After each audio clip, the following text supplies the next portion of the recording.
Hello दोस्तों, स्वागत है आपका हमारे YouTube channel mission lecture UK 2025 पर। तो दोस्तों, हमारी जो हिंदी की लगातार आपके प्रवक्ता की तैयारी चल रही है, उसके अंतर्गत आज हमारा क्लास नंबर 69 है।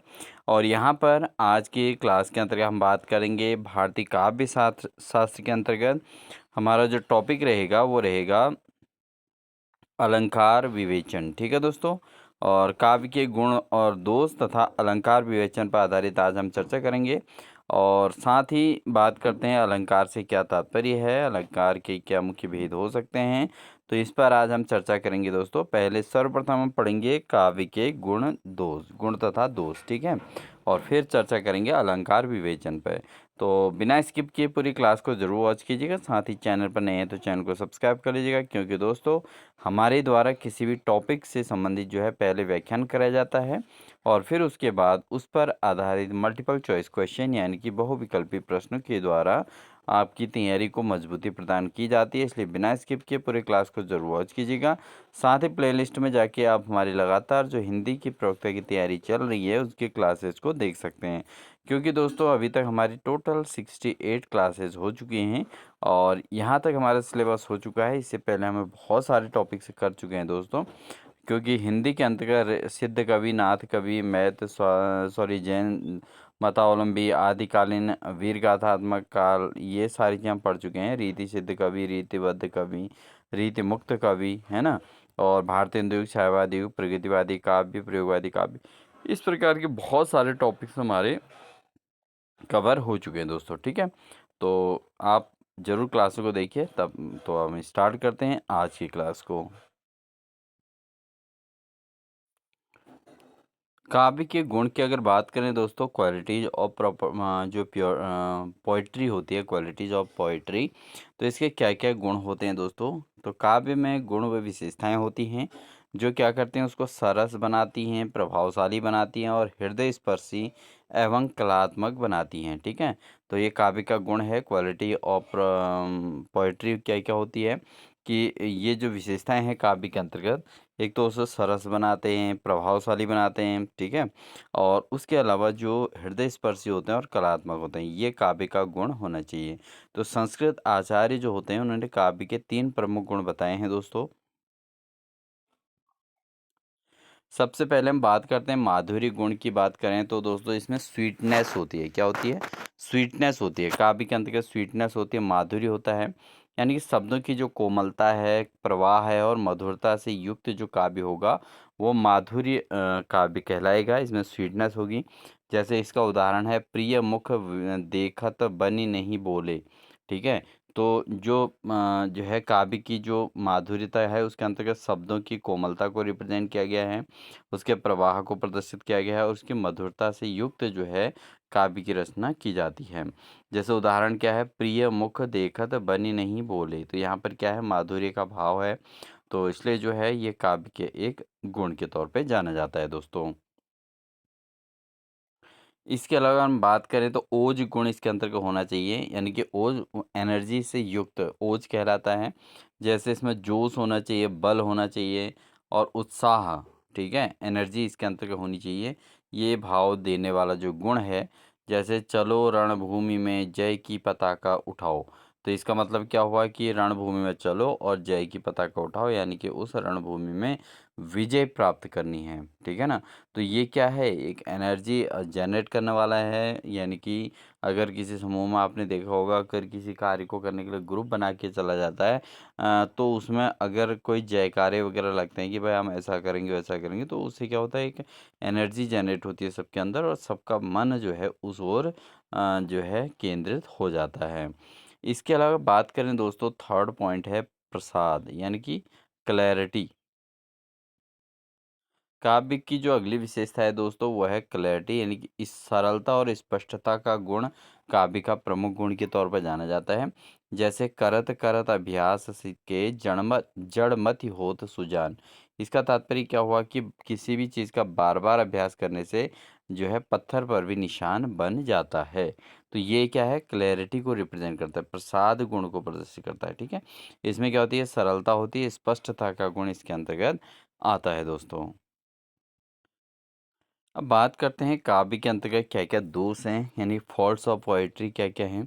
काव्य में वे तत्व जो उसकी सरसता को घटाते हैं, उन्हें हम काव्य दोष कहते हैं। यानी कि जो काव्य की सरसता को कम करते हैं, उसकी सरसता को घटाने का काम करते हैं, वो काव्य का क्या है, एक दोष के तौर पे जाना जाता है। जैसे बात करें तो अशुद्धि दोष, यानी कि अगर काव्य के अंतर्गत व्याकरणिक अशुद्धि होगी तो वो एक दोष के तौर पर जाना जाएगा, क्योंकि उसका क्या हो जाता है दोस्तों, अगर आप देखते हैं ग्रामेटिकल का कोई चेंज हो जाता है तो उसका अर्थ से अनर्थ हो जाता है, यानी कि जो आप उसका अर्थ देना चाहते हो वो अर्थ नहीं निकल पाता है। तो ये एक व्याकरणिक अशुद्धि के तौर पर काव्य के अंतर्गत जाना जाता है। उसके अलावा उपयुक्त शब्द दोष, यानी कि अर्थ के अनुसार शब्द का अनुपयुक्त प्रयोग करना, ये भी काव्य के एक दोष के अंतर्गत आता है। ठीक है। नेक्स्ट अगर हम बात करें अप्रासंगिकता, यानी कि अगर हम किसी टॉपिक से हटकर काव्य को लेंगे, जिस टॉपिक से संबंधित हमको काव्य की रचना करनी है, अगर हम उससे हटकर टॉपिक लेंगे, विषय से हटकर अगर बात कहेंगे उसके अंतर्गत, तो ये अप्रासंगिकता दोष कहलाता है। और ये जो है इसका तात्पर्य होता है विषय से हटकर बात कहना। इसके अलावा जो गौरवहीनता है दोस्तों, वो भाव की गहराई का अभाव है, यानी कि जिस प्रकार के भाव की ज़रूरत है उस भाव की कमी है इसके अंतर्गत। इसके अलावा कठोरता की बात करें तो अत्यधिक जटिलता का गुण उसके अंतर्गत है, तो ये काव्य के दोष के अंतर्गत जाना जाता है। तो काव्य के दोष क्या क्या हैं दोस्तों, एक तो अशुद्धि दोष है, उपयुक्त शब्द दोष है, अप्रासंगिकता का दोष है, गौरवहीनता का दोष हो सकता है, कठोरता का गुण कठोरता भी एक दोष के अंतर्गत जानी जाती है। अब बात करते हैं दोस्तों काव्य के अलंकार, फिगर ऑफ स्पीच क्या क्या होते हैं। तो अलंकार का अर्थ होता है दोस्तों आभूषण। अलंकार का मेन क्या होता है, आभूषण होता है। जैसे जो है किसी भी चीज़ को हम आभूषणों से सुसज्जित कर लेते हैं। जैसे महिलाएं किसी कार्यक्रम में जाने के लिए सुसज्जित हो जाती हैं, आभूषण पहन लेती हैं, तो वो क्या है, एक प्रकार का अलंकृत होना कहलाता है। ठीक है। तो सेम हम क्या करते हैं, काव्य में भी किसी चीज़ को अलंकृत करते हैं तो उसको जो है आभूषण कहा जाता है। तो अलंकार का अर्थ क्या होता है, आभूषण होता है। जैसे शरीर को आभूषण सुशोभित करते हैं, वैसे काव्य को क्या सुशोभित करते हैं दोस्तों, वो अलंकार सुशोभित करते हैं। ठीक है। तो काव्य को सुशोभित करने वाले क्या होते हैं, अलंकार होते हैं। अब बात करते हैं अलंकार दोस्तों, दो प्रकार के होते हैं। अ, एक तो होता है शब्द अलंकार, दूसरे होते हैं अर्थ अलंकार। ठीक है। तो शब्द के आधार पर जो अलंकारों के जो हैं हम बात करते हैं, शब्द अलंकार में क्या होता है, जब सौंदर्य शब्दों की रचना में हो, यानी कि सौंदर्य क्या होती है कि शब्दों की रचना में ही अगर सौंदर्य है तो शब्द अलंकार कहलाता है। जैसे दोस्तों यहाँ पर अनुप्रास अलंकार की बात करें, राम रतन धन पायो, राम रतन धन पायो, इस शब्द में ही जो है क्या हो रहा है कि सौंदर्य झलक रहा है, तो इसलिए जो है यहाँ पर शब्द अलंकार कहा जाएगा। अगर यमक अलंकार की बात करें, राजा के मन में मनराज था, राजा के मन में मन राज था, तो यहाँ पर शब्दों से संबंधित है, उस अलंकार को प्रदर्शित किया जा रहा है यमक अलंकार को, तो ये शब्द अलंकार होगा। ठीक है।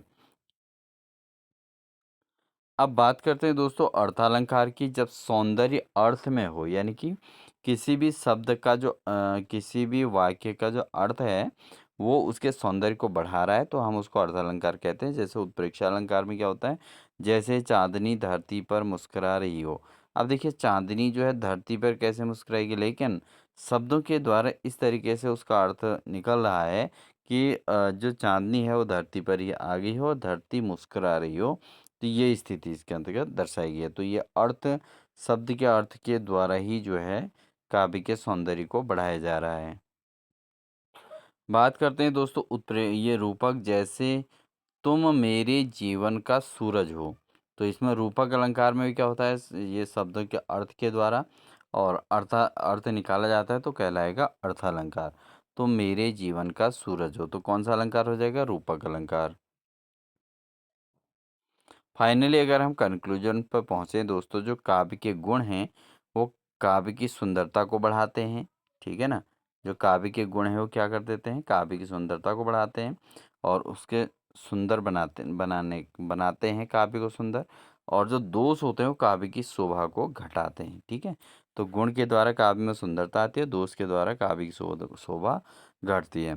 इसके अलावा अलंकार काव्य की शोभा में क्या करते थे, चार चांद लगाने का काम करते हैं। ठीक है ना, तो किसी भी शब्द की अगर आपको जो है उसकी शोभा को बढ़ाना है तो उसको अलंकृत करना पड़ेगा, यानी कि उसमें अलंकार जो है यूज होंगे। ठीक है ना, तो बढ़ते हैं दोस्तों। ये तो हमारा टॉपिक था व्याख्यान इससे संबंधित, और काव्य के गुण और दोष तथा अलंकार पर आधारित है हमारा व्याख्यान है। अब हम बात करते हैं इससे संबंधित एमसीक्यू प्रश्नों से। पहला क्वेश्चन है दोस्तों, काव्य के तीन प्रमुख गुण कौन से हैं? तो काव्य के तीन प्रमुख गुण कौन से होते हैं दोस्तों? माधुर्य गुण, ओज गुण या प्रसाद गुण, तीन गुण होते हैं। तो ऑप्शन नंबर ए ही इसका सही होगा, क्योंकि काव्य के अंतर्गत तीन गुण मुख्यतः, एक तो माधुर्य गुण होता है, ओज गुण होता है और प्रसाद गुण होता है। तो ऑप्शन नंबर ए इसका सही आंसर हो जाएगा, और ये क्वेश्चन इम्पोर्टेंट भी रहेगा दोस्तों। ठीक है, तो काव्य के तीन प्रमुख गुण कौन से हैं? माधुर्य गुण, ओज गुण और प्रसाद गुण। अगला प्रश्न है दोस्तों, कविता में शब्दों की कोमलता किस गुण की विशेषता है? अब किसी भी कविता में जो शब्दों की कोमलता है वो किस गुण की विशेषता है दोस्तों? ऑप्शन है ओज गुण, माधुर्य गुण, प्रसाद गुण या गौरव।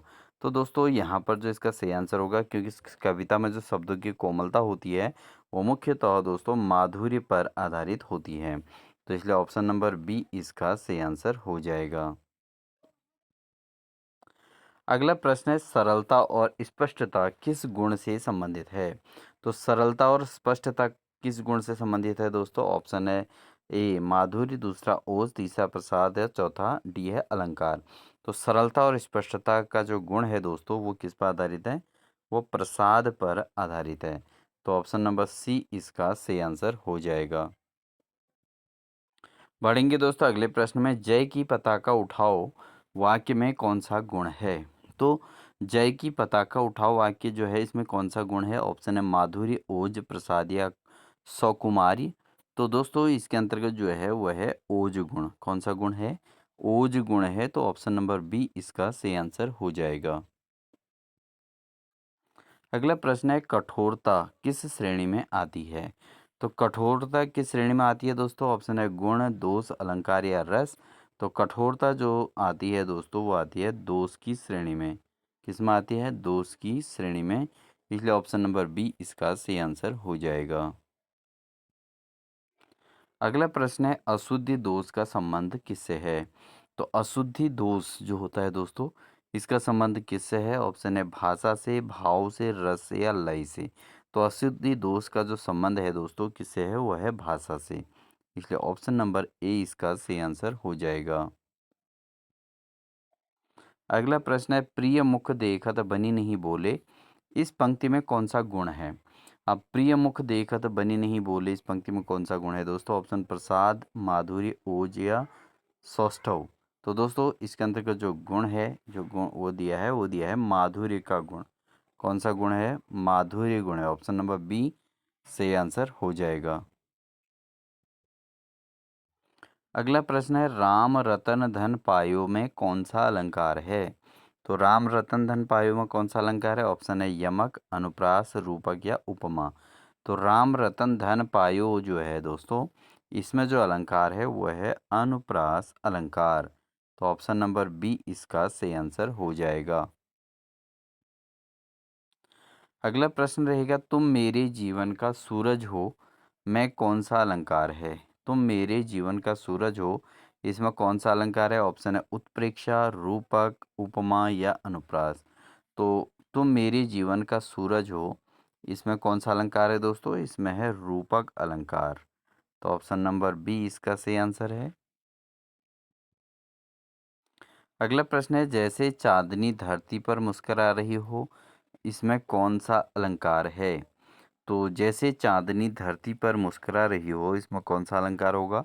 ऑप्शन है रूपक, यमक, उत्प्रेक्षा और अनुप्रास। तो इसमें चांदनी धरती पर मुस्कुरा रही है दोस्तों, तो इसमें जो अलंकार होगा वो होगा उत्प्रेक्षा अलंकार। इसलिए ऑप्शन नंबर सी इसका सही आंसर हो जाएगा। बढ़ते हैं दोस्तों अगले प्रश्न में। काव्य के दोषों की संख्या है। काव्य के दोषों की संख्या कितनी है? ऑप्शन है 3, अनेक, 5 या 2। तो जो काव्य में दोषों की संख्या है दोस्तों वो तो अनेक है। तो यहाँ पर कोई फिक्स काउंटेड नहीं है काव्य के दोष। तो ऑप्शन नंबर बी इसका सही आंसर हो जाएगा। अगला प्रश्न है, अपयुक्त शब्द किस प्रकार का दोष है? तो अगर हम बात करें दोस्तों, अगर हम कहीं पर जो शब्द है वो गलत शब्द का यूज़ करते हैं, अपयुक्त शब्द का प्रयोग करते हैं, तो ये किस प्रकार का दोष पाया जाता है? तो इस प्रकार के दोष कहते हैं अर्थ दोष। क्या कहते हैं दोस्तों इसको? अर्थ दोष इस दोष को कहा जाता है। तो ऑप्शन नंबर सी इसका सही आंसर रहेगा। अगला प्रश्न रहेगा, काव्य का सौंदर्य बढ़ाने वाला तत्व क्या कहलाता है? जो काव्य का सौंदर्य बढ़ाते हैं उन तत्वों को क्या कहते हैं दोस्तों? ऑप्शन है रस, दोष, अलंकार या गुण। तो काव्य की सौंदर्य बढ़ाने वाले जो तत्व होते हैं दोस्तों उनको कहा जाता है अलंकार। क्या कहा जाता है? अलंकार कहा जाएगा। इसलिए ऑप्शन नंबर सी इसका सही आंसर हो जाएगा। बढ़ते हैं दोस्तों अगले प्रश्न में। कविता में ऊर्जा और बल किस गुण से संबंधित है? तो किसी भी कविता में जो ऊर्जा और बल जो लगता है वो किस गुण से संबंधित है दोस्तों? ऑप्शन है प्रसाद, माधुर्य, ओज या सौकुमारी। तो कविता में ऊर्जा और बल जो संबंधित है दोस्तों, किस संबंधित है? वो ओज से संबंधित है। किससे संबंधित है? ओज से संबंधित है। तो ऑप्शन नंबर सी इसका सही आंसर हो जाएगा। अगला प्रश्न है, काव्य की सरसता घटाने वाला तत्व क्या कहलाता है? तो जो काव्य की सरसता को घटाने वाला तत्व है उसको क्या कहते हैं दोस्तों? उसको कहते हैं काव्य का दोष कहते हैं। क्या कहते हैं? काव्य का दोष उसको कहा जाता है जो काव्य की सरसता को कम करता है। ठीक है ना।